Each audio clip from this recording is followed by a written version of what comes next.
Hold on. This is us. Hey guys, we're back. We started quick there. I hit the start button before we even jumped the gun. We're on the Captain's Log. Bobby Collins, 32 years in comedy. I've had you at the club, I don't know, probably 6 times, right? Right. It's amazing every time. We got a great weekend in Naples. Did you get to do it, or did you panic? No, I panicked. Let me see. I'll help you. Go ahead. So we're gonna get him on here because I'm AOL. I'm AOL. Stop it. AOL. That hasn't been in 25 years. No, kid on the plane next to me was still doing doing something. He was doing this with the phone. I asked him, "Can you help me do this?" He goes, "Yeah, give me your email." I gave it to him at AOL.com. He said, "You're AOL? Do you need a walker? Do you have to pee?" I go, "Shut up, you little boy." It's amazing that AOL still has email that works. Like, imagine, you know, see, you're up there now. You can shut it up. You can put it away, and people can see you. They can talk to us on both sides. We're good. We're good. So we just finished 105.5 with the Freak Show, and we had a great interview. Now we're heading to ABC 7. You do a little TV appearance, and I say you're looking very dapper for TV, sir. Yeah. So what's changed in 32 years? I mean, come on. There's so many different things, so many aspects of comedy that are different. Yeah, but you got to remember, the cream rises to the top. The other stuff floats for a while, then it sinks. Yeah. Yeah, and I'm finding out what I'm hearing from a lot of comedian theaters that I work. They'll have a guy in that had a Netflix special. Right. And I go, "Wow, how do you do?" We had 39 people here on set. I go, "You're kidding." Because I don't know what, and that's the big take of what's happening nowadays. Because people have podcasts, people have Netflix specials. Like The Instagram thing is huge right now. I mean, you got to be on top of the game. I see you got a little social media person. Yes. You're the Bobby Collins on Instagram, right? You got to make sure you stay on top of that. Oh my God! It's so funny promoting and all that. How they do it. I don't do a thing. I don't do a thing. I don't want to get involved in it. I don't want to spend half my life on the phone.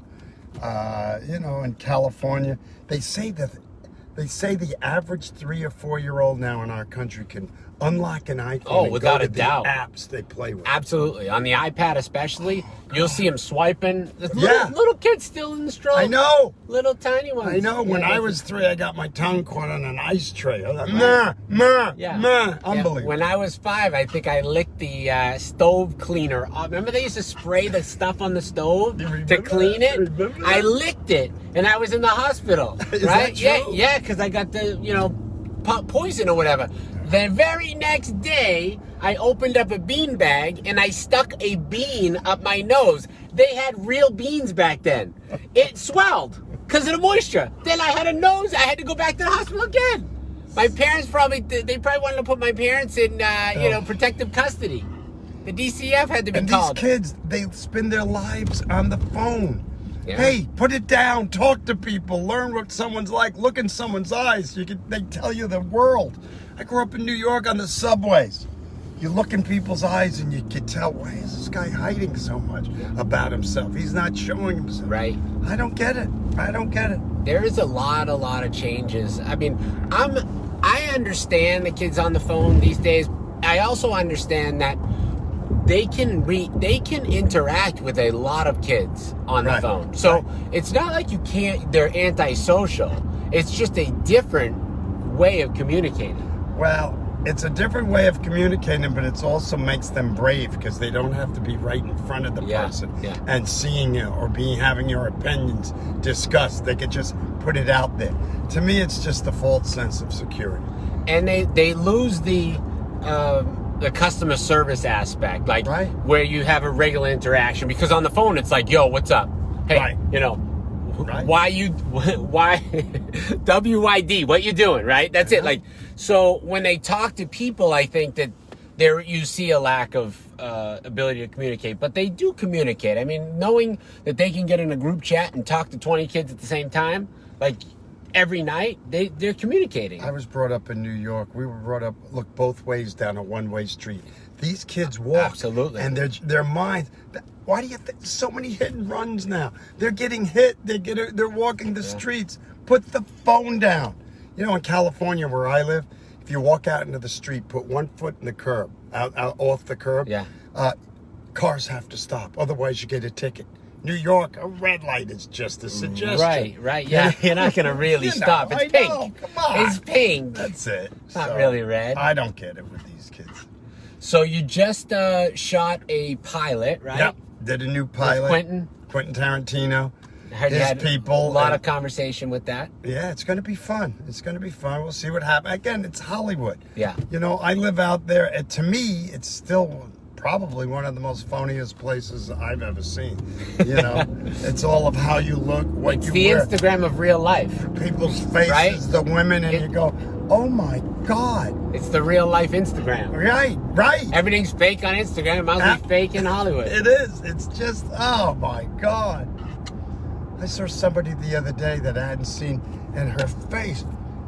And I looked at her and I said, what happened to you? My wife kicked me. And she goes, Bobby. I go, well, look at her face. Who's that happy? Nobody's that happy. That's funny. Had a facelift. Oh my, come on. That's all right. So what's going on with you these days? I mean, overall, 32 years in the biz. Love it. You know, you're just getting funnier. 61 theaters a year. You got to just put your hand on the pulse of the public and see what's happening. What would you tell a comic coming up today? Let the people know who you're performing to, who you are. Just don't do jokes and this and that. People want to feel today the sense of the person that they're hearing their comedy from. Right. People want to know, and if they do, they'll love you and they'll always come back. And I've been lucky. What was the part that jump-started your career?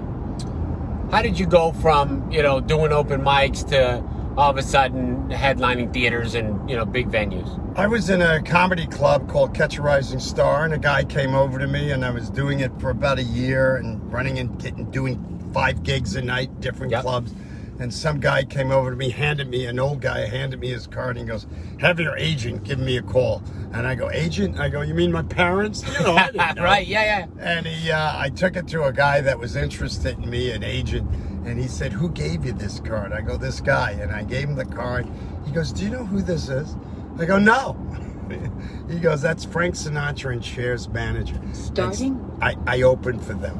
Really? Yeah, and that... So, how long did you do that? Well, I did that 86 shows with Cher, and Sinatra only about 3 weeks. Oh my gosh. And then How was that to meet Frank Sinatra? Well, remember, my wife's Italian, so he's the god to her. But not to me. It's show business. It's a business. Matter of fact, my new book, it's Fun Stories from the Road, of how the first night I met him and what they told me. Was he good to you? Was he good? Oh, yeah. Don't call him Frank. Call him Mr. Sinatra. Don't do that. And then only speak to him once spoken to. No, the real thing. Oh, yeah. You can't talk to me. You got to talk to him. And then you meet the people around him. They're all named after parts of the body. Hi, Bobby. This is Tony the Foot. This is Johnny the Arm. Hi, Mr. Arm. Yeah. Hi, Mr. Foot. And you were how old at the time? I was about 22. Wow. So 24. you were green. I was green, but the money was great. And then Rosie O'Donnell was a good friend of mine, and she was doing a show called VH1 Stand-Up Spotlight. She started to do movies. I became the host of VH1 Stand-Up Spotlight.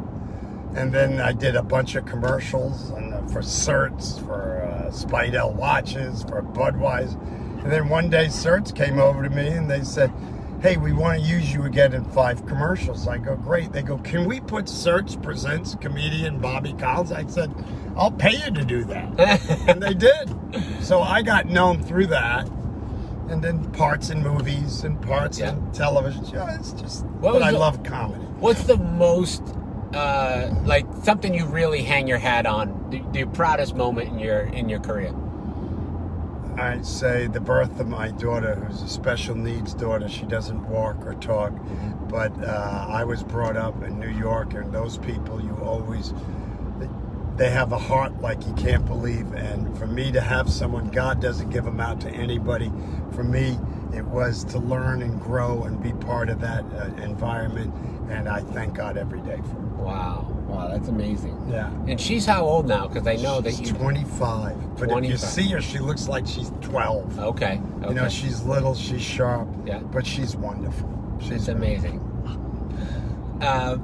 moving forward, what's going to be happening? What's on the horizon for you? You got the pilot you're shooting.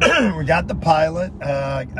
Last year I did 61 theaters. So far this year I got 49 coming up.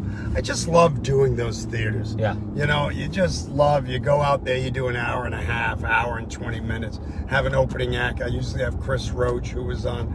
I know Roach. Yeah. So we have just a good time and travel, and I just love it. I mean, you know, I'm blessed. Somebody said to me the other day, "Did you ever think of retiring?" I get paid to have fun. Yeah. You know, and you let people know. I've performed at the White House. I Grammy nominated. All that stuff. It doesn't make a difference when you're getting on a stage every night and seeing people wipe tears or laugh. Oh my God, what a gift that. Does it really make you feel like you're a star, or do you just feel like you're happy to do what you're doing? Oh, it just makes me happy to do what I'm doing. And that phone just keeps ringing, and because people want to relate to the guy on the stage if they can. Talking about kids moving back in with them. Talking about your mom and dad down in Florida. Dad's 91, mom's 83. You know, I told my brothers I'm going to go visit them, and they said, "Why?" "What do you mean? It's mom and dad." I went, stayed 9 minutes. Yeah, they can't hear anymore. Television was on 100. Is that where you get most of your comedy, just from real life? Life. Do you write it, or do you just basically, how do you come up with your shows? I jot it down. You do? Yeah, nothing heavy, because I want to talk about it.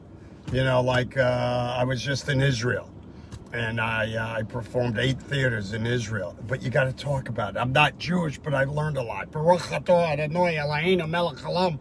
And then you go there, doesn't understand a word they say.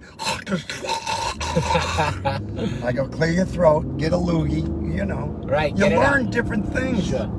It's just wonderful. Well, guys, this is the Captain's Log Podcast with Bobby Collins. I appreciate you guys tuning in. We got a great show coming your way tomorrow. Check it out. You can always download the podcast, but most importantly, give us a rating. 5 stars. You know, we can't be anything but. Bobby Collins today for you, damn it. Anyway, come see Bobby at Off the Hook Comedy Club this weekend. Check us out, offthehookcomedy.com. Thanks for watching, guys. We're out.